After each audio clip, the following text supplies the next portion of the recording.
very, very good. I think that if I look at the overall profitability, particularly when looking at the core underlying profits being up 25% year on year, with wealth management businesses in every region growing on a PBT basis, double digit, very strong, and I see good inflows in our alternative business in asset management, reaching 300 billion of assets. In markets, we delivered the second best quarter on record. So I think that across the board in Switzerland, we continue to be a strong partner to our clients, with 40 billion of credits or renewed credits. So across the board, making good progress on the integration.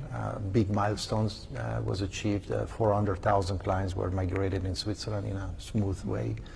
We are now working on delivering the second wave in the third quarter. And in non-core and legacy assets, we are making good progress in taking down cost, and I'm very pleased. So even you're ahead of expectations in terms of integration? Mm-hmm. No, we are online. We are on track. I mean, the integration, I think the next, we already achieved 9 billion of cost savings out of the 13. So we believe between now and year end, we're going to achieve another 1 billion or so, and then 3 billion are going to come in 2026 as we basically shut down all the legacy systems, and we also complete all the logistical migrations. Sergio, is UBS seriously looking at a possible new headquarter? Look, what we are right now, we are very focused on serving our clients, on delivering on the integration. I think that, and our base case is that we are working also very hard to make sure that we can successfully operate out of Switzerland as a global bank. But I mean, I guess the relationship between UBS and Switzerland looks from the outside to be a rock bottom. Do you need Switzerland? I think that we have a very strong and solid relationship with our clients, and the broader Swiss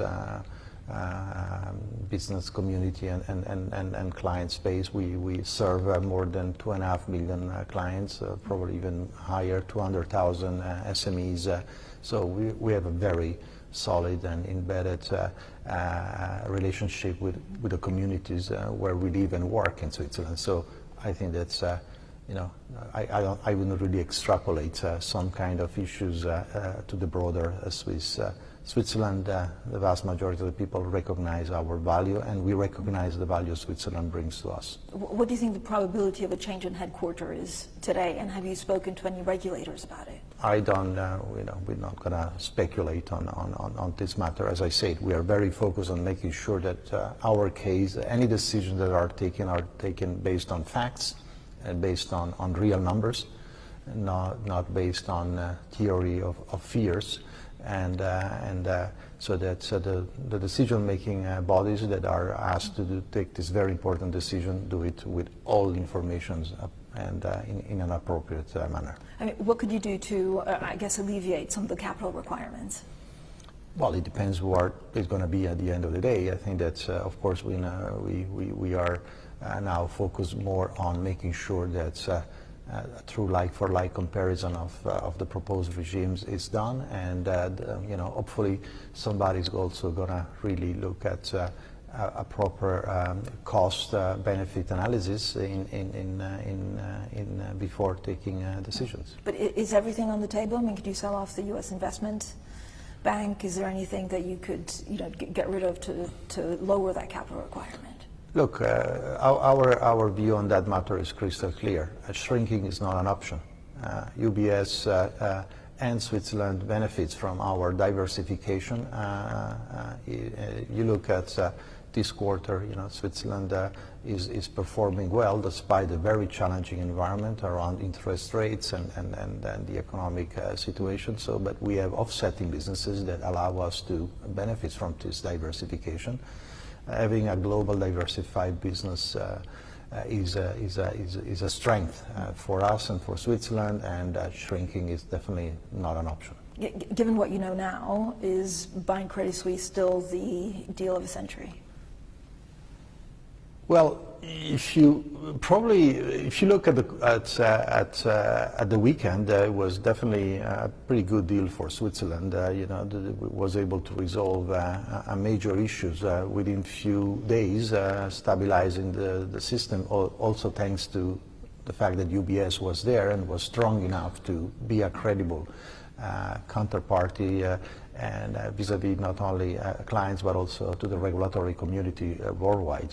If I look from an industrial logic standpoint of view, it's even more compelling.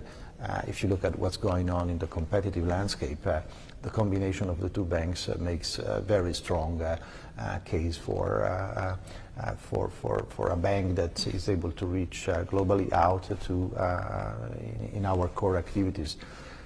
From a shareholder standpoint of view, I think probably the jury is still out.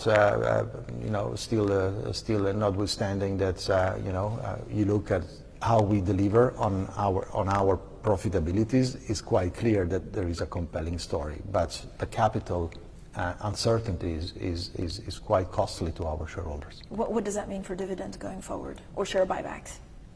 Well, look, our dividend policy is still very clear. We want to continue to have a growth in our underlying dividends. We are, as we speak, accruing for a double-digit increase in our dividends. We are also executing on our capital return plans through share buybacks, and the new regulation in any case won't come in effect before 2027. So between now and then, we're going to have to really calibrate what we do, and for the future, we're going to assess the situation at the end of the year and communicate early on in 2026.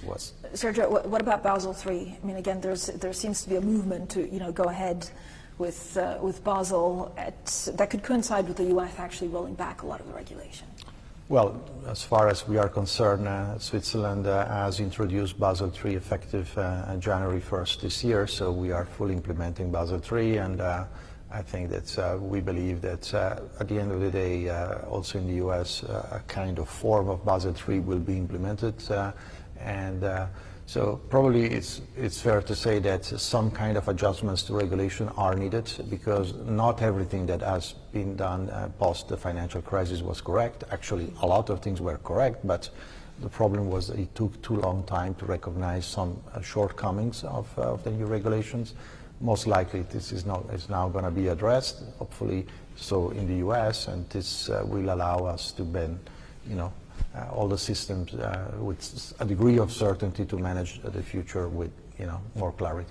But do you worry that the U.S. will become stronger, or are you seeing, for example, client behavior moving away from U.S. banks, preferring European or Swiss banks? No, European banks, American banks are strong. I don't think that they're going to necessarily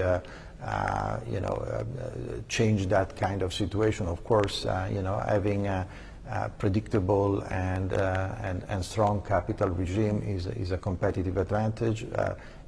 It's also a pragmatic one, and so I do hope that the rest of the world more or less will align to it. But I would say that Basel III is a good standard to start with, and so I don't expect the situation from a competitive landscape to change much in the next few years. But do you see actually international clients shunning U.S. banks to bank more with European banks? No, not necessarily. I think that's also this theory that people are moving really away from the dollar is probably more of a tactical issue than it is a massive asset allocation shift.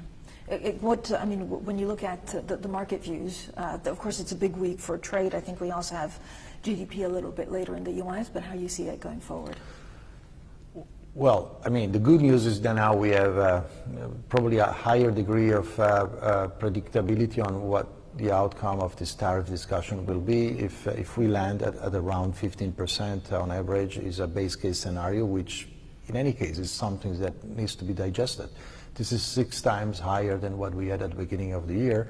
This brings some kind of inflation. If you think from an exporter standpoint of view, if you are a Swiss or a European exporter, you are basically seeing your clients in the US have to pay 15% more because of tariffs, plus another 10 to 15% more because of effects. And This is a quite big change, so it remains to be seen what's happening in Europe in terms of economic effect, but also what is the consequences for inflation in the US, and this will then translate into potentially consequences for the monetary policies of central banks. But Sergio, are clients saying, look, they're also worried that this is not it for tariffs, that they can always move back, so actually the uncertainty could remain? That's a fair point. I think that's what investors and clients, corporate and institutional investors, private investors want to see is stability. First of all, we need to reach agreements, and then they need to see that there is a degree of predictability and stability in these agreements.